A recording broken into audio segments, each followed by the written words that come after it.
নমস্কার বন্ধুরা, দিতির রান্নাঘর উইথ ব্লগ চ্যানেলে আপনাদের প্রত্যেককে স্বাগত। দেখুন, আজকে নিয়ে চলে এসেছি ভীষণ লোভনীয় সুন্দরবনের খুব বিখ্যাত একটা মাছ, দাঁতনে মাছের ঝাল। তো আজকের এই দাঁতনে মাছের ঝালটা আমি কিভাবে বানালাম চলুন ঝটপট দেখে নিন। তো দেখুন বন্ধুরা, সুন্দরবনের বিখ্যাত নদীর দাঁতনে মাছ রান্না করার জন্য কড়াইতে তেল বসিয়ে দিয়েছি আর মাছে লবণ হলুদ মাখিয়ে রেখেছি। তো আগে তেলটা সুন্দর গরম করে মাছগুলো ভেজে নেব। তেল গরম হয়ে গেছে,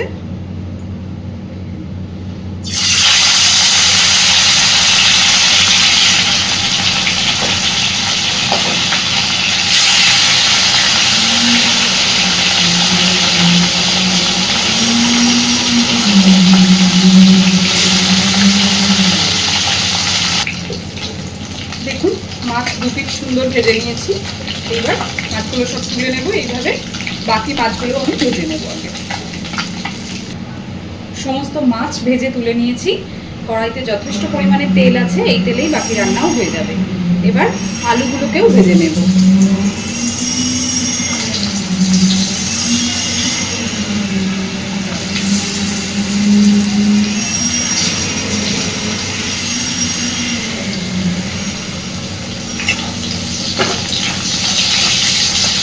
বেশ সুন্দর করে আলু ভেজে নেব।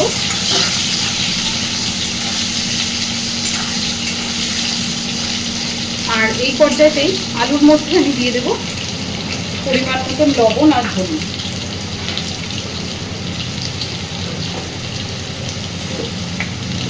প্রথমেই দিচ্ছি লবণ।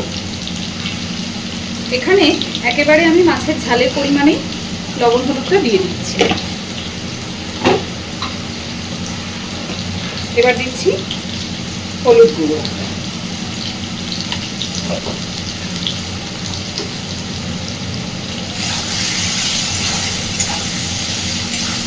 বেশ সুন্দর লালচে করে আলুগুলোকে আগে ভেজে নেব।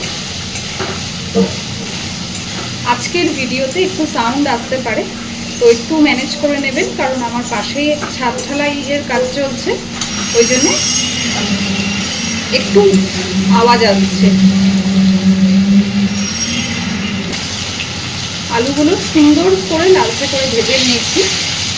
এই পর্যায়েতে আপনারা চাইলে আলুগুলো তুলেও নিতে পারেন, কিন্তু আমি আর আলু এখানে আলাদা করে তুলে নিচ্ছি না। এইভাবে একটু মাঝখানে ফাঁকা করে, অনেকটা তেল আছে, এইবার এর মধ্যে দিয়ে দিচ্ছি ফোড়নের জন্য একটু কালো জিরে,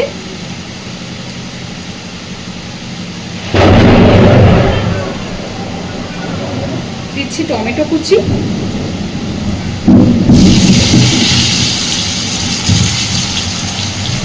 বেশ খানিকটা পরিমাণে একটু মোটা মোটা করে কেটে নেওয়া পেঁয়াজ কুচি,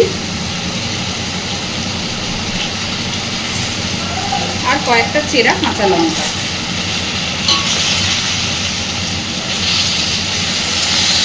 খুব ভালোভাবে সব কিছুকে নাড়াচাড়া করে আবারও মিনিট দুয়েক একটু ভেজে নেব।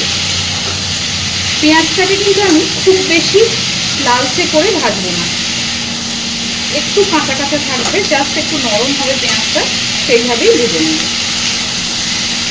আর এইদিকে একটা মশলা আমি আগে থেকে বেটে রেডি করে রেখেছি। দেখুন, এর মধ্যে আছে জিরে, সর্ষে আর ঠিক 1 কোয়া রসুন।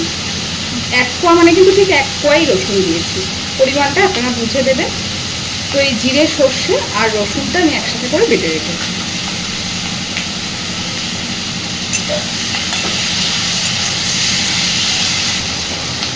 দেখুন পেঁয়াজটা বেশ ভালোই নরম হয়ে গেছে, টমেটোটাও বেশ গলে গলে গেছে। এই পর্যায়ে আমি দিয়ে দিচ্ছি বেটে রাখা মশলা।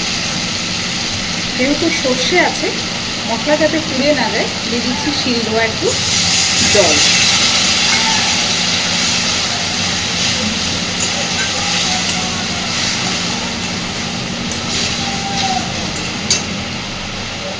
আর দিচ্ছি, আমি যেহেতু যখন সর্ষে বেটেছি তাতে কোনো কাঁচা লঙ্কা বাটা বেটে দিইনি, কাঁচা লঙ্কা সম্পূর্ণটাই চিড়ে দিয়েছি, তো এখানে আমি একটু লঙ্কার গুঁড়োও দিচ্ছি। তবে অবশ্যই ঝালটা আপনারা আপনাদের প্রয়োজন অনুযায়ী বুঝে ব্যবহার করবেন।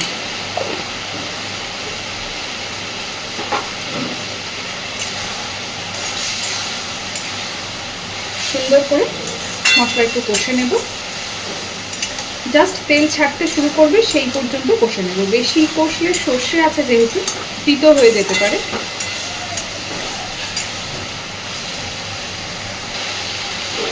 দেখুন সুন্দরভাবে সব কিছু কষে নিয়েছি, তেল ছাড়তে শুরু করেছে মশলা দিয়ে।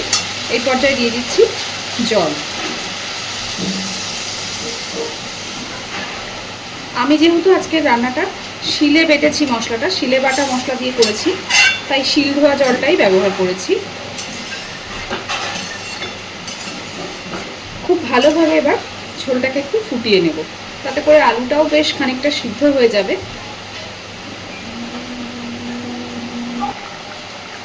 দেখুন ঝোল সুন্দর ফুটতে শুরু করেছে। এইবার আমি ভেজে রাখা আলুও প্রায় সিদ্ধ হয়ে এসেছে, কারণ আলুটা আগে থেকে অনেকটাই ভেজে নেওয়া হয়েছে। দেখুন আলুও প্রায় সিদ্ধ হয়ে এসেছে। এইবার এই ভেজে রাখা মাছগুলোকেও আমি সব ঝোলের মধ্যে দিয়ে দেব। তবে এই রান্নাটা কিন্তু খুব বেশি ঝোল হবে না, একটু শুকনো শুকনো, একটু ঝাল টাইপের, অল্প গ্রেভি থাকবে, সেই রকমই হবে।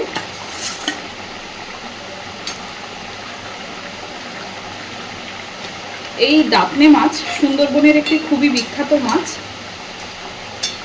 আমি আগে কখনো এই মাছ সেইভাবে খাইনি। এর আগে একদিন নিয়ে এসে রান্না করেছিলাম বাড়িতে, তো সেদিন মাছটা কেমন হবে কেমন লাগবে জানি না বলে আর ভিডিও করিনি। তো খেয়ে ভালো লেগেছিল বলে আজকে দ্বিতীয় দিন আবারও এনেছি, আর আপনাদের সাথেও ভাবলাম রান্নাটা শেয়ার করি।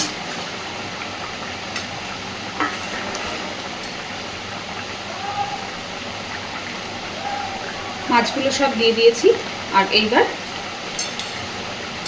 আরও ভালোভাবে সব কিছুকে ফুটিয়ে নেব। বেশ খানিকক্ষণ সময় ধরে এই সব কিছুকে আগে একটু ফুটিয়ে নেব।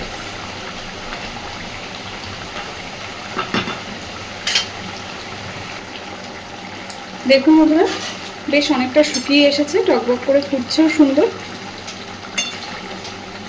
যদি আপনারা এইরকমই ঝোল রাখতে চান তাহলে এই পর্যায়েতেই গ্যাসের ফ্লেমটা অফ করে দেবেন।